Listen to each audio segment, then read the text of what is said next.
L'émotivité, c'est beau quand on la maîtrise, pour laquelle des psychologues aujourd'hui vous parlent de l'intelligence émotionnelle, avoir la capacité de maîtriser son émotion, pas de la nier, pas de nier l'émotion de l'émission. Elle est belle, mais attention, une émotion qui vous échappe vous rend objet, une émotion que vous maîtrisez vous fait sujet. Et comment on maîtrise?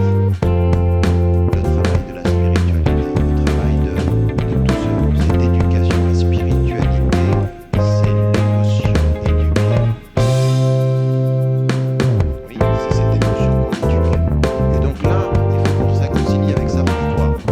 Parce que tout musulman vivant en Occident, vivant dans le monde contemporain, sur ce qu'on dit sur l'islam, où c'est à coup de stigmatisation, de propos, de caricature, d'essentialisation, si vous n'avez pas compris ça, vous êtes forcément immédiatement en crise. Parce qu'on vous touche exactement là où ça fait mal. On vous touchera dans l'émotivité. Vous allez réagir émotivement à tout ceci, à la pression. Et vous ne pouvez pas devenir des sujets sous une pression médiatique sur ce que vous apparaissez si vous ne répondez pas à ce que vous êtes spirituellement. Vous allez être des objets émotifs. On saura exactement où vous êtes. Vous savez ce qu'on dit en physique élémentaire? La force d'une chaîne se mesure à son chaînon le plus faible. Bah oui, je peux avoir d'énormes chaînons, mais si j'en ai un tout petit là, c'est là que ça va casser. Et ben là où ça casse souvent dans les communautés aujourd'hui, c'est là où ils sont émotifs. Les Arabes sont impulsifs, surtout les Algériens.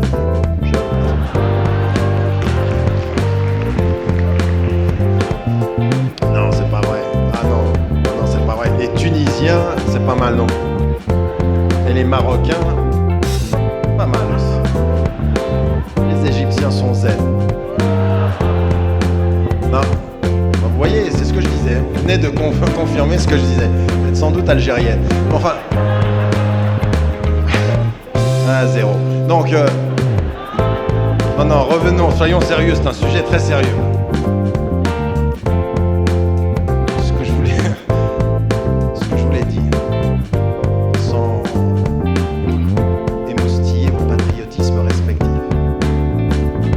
Mais vous voyez comme c'est assez facile. Quand vous connaissez une population, quand vous connaissez les réactions humaines, que vous avez les moyens de leur faiblesse, les moyens de leur réaction émotive, vous les prendrez par cette faiblesse-là. Et eux vont même penser que c'est leur force. Si je réagis, c'est que je suis fort. Non. Si tu réagis, t'as juste réagi. C'est moi qui ai agi. Toi, t'as réagi.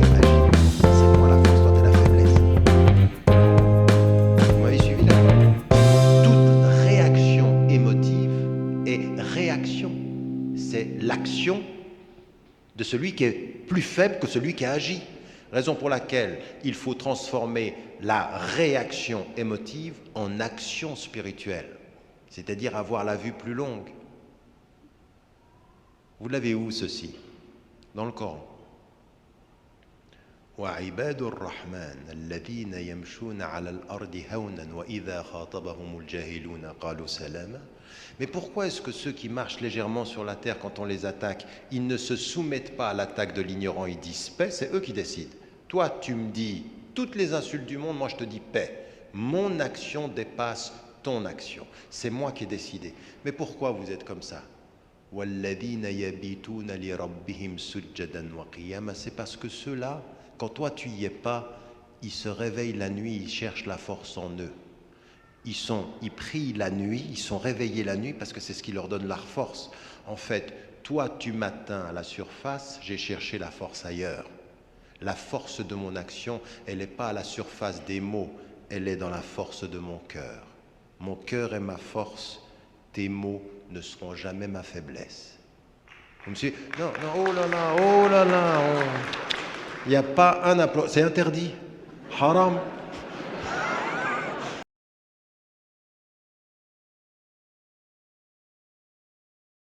L'émotivité, c'est beau quand on la maîtrise. Raison pour laquelle des psychologues aujourd'hui vous parlent de l'intelligence émotionnelle.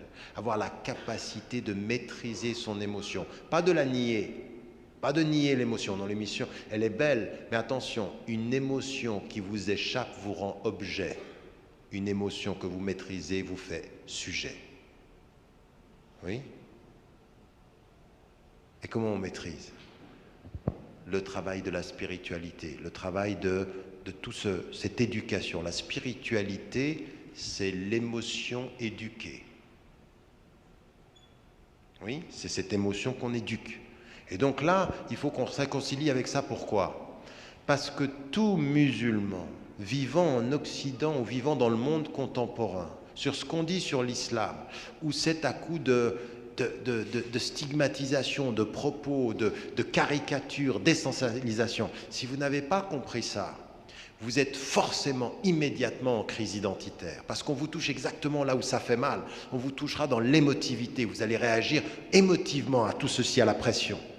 Et vous ne pouvez pas devenir des sujets sous une pression médiatique sur ce que vous apparaissez. Si vous ne répondez pas par ce que vous êtes spirituellement, vous allez être des objets émotifs.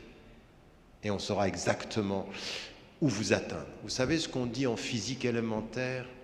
La force d'une chaîne se mesure à son chaînon le plus faible. Ben oui, je peux avoir d'énormes chaînons, mais si j'en ai un tout petit là, c'est là que ça va casser. Et bien là où ça casse souvent dans les communautés aujourd'hui, c'est là où ils sont émotifs, où les Arabes sont impulsifs, surtout les Algériens, je pense.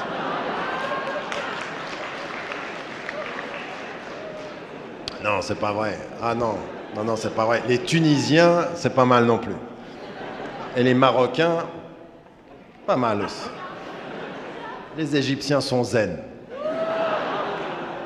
Non, vous voyez, c'est ce que je disais. Vous venez de confirmer ce que je disais. Vous êtes sans doute algérienne. Mais enfin... 1-0. Donc, non, revenons, soyons sérieux, c'est un sujet très sérieux, là. Ce que je voulais dire, sans émoustiller vos patriotismes respectifs. Mais vous voyez comme c'est assez facile. Quand vous connaissez une population et quand vous connaissez un peuple, quand vous connaissez les réactions humaines et que vous avez les moyens de leur faiblesse, les moyens de leur réaction émotive, vous les prendrez par là. Vous les prendrez par cette faiblesse-là. Et eux vont même penser que c'est leur force. Si je réagis, c'est que je suis fort. Non. Si tu réagis, tu as juste réagi. C'est moi qui ai agi. Toi, tu as réagi. C'est moi la force. Toi, tu es la faiblesse. Vous m'avez suivi là? Toute réaction émotive est réaction. C'est l'action de celui qui est plus faible que celui qui a agi. Raison pour laquelle il faut transformer la réaction émotive en action spirituelle, c'est-à-dire avoir la vue plus longue. Vous l'avez où ceci? Dans le Coran.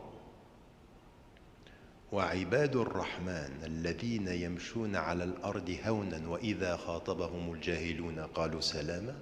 Mais pourquoi est-ce que ceux qui marchent légèrement sur la terre, quand on les attaque, ils ne se soumettent pas à l'attaque de l'ignorant, ils disent paix? C'est eux qui décident. Toi, tu me dis toutes les insultes du monde, moi je te dis paix. Mon action dépasse ton action. C'est moi qui ai décidé. Mais pourquoi vous êtes comme ça? وَالَّذِينَ يَبِيتُونَ لِرَبِّهِمْ سُجَّدًا وَقِيَامًا. C'est parce que ceux-là, quand toi tu y es pas, ils se réveillent la nuit, ils cherchent la force en eux. Ils prient la nuit, ils sont réveillés la nuit parce que c'est ce qui leur donne la force. En fait, toi tu m'atteins à la surface, j'ai cherché la force ailleurs. La force de mon action, elle n'est pas à la surface des mots, elle est dans la force de mon cœur. Mon cœur est ma force, tes mots ne seront jamais ma faiblesse. Vous me suivez? Non, oh là là, il n'y a pas un applaudissement, c'est interdit. Haram.